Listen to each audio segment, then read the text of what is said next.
My first bit of advice to anyone who's working in an organization is just go and ask, you know, your IT person or your head of ops, you know, can you tell me what you know about our data protection policy? But essentially, it's all about protecting information relating to individuals and how that information is used.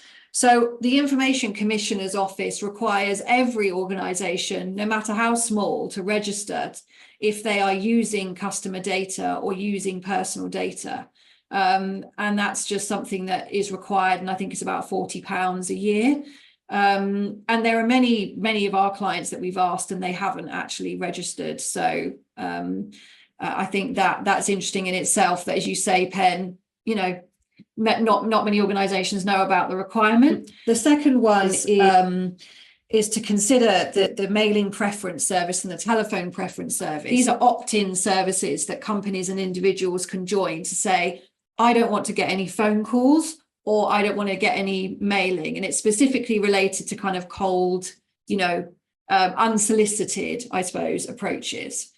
And so if you were to call an individual that was on that, then you would fall foul of the law then. And if they wanted to follow up, then you could get a fine.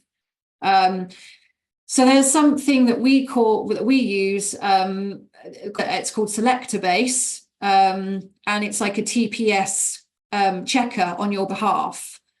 So you get a certain amount of credits and you can put in a phone number and you can see whether it's with the TPS.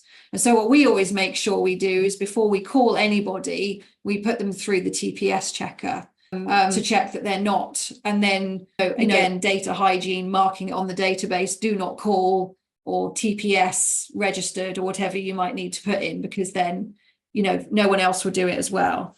So that, I think they're the two main things that from a sales perspective, from a salesperson's point of view, you might not want to get kind of caught out with on the day-to-day basis.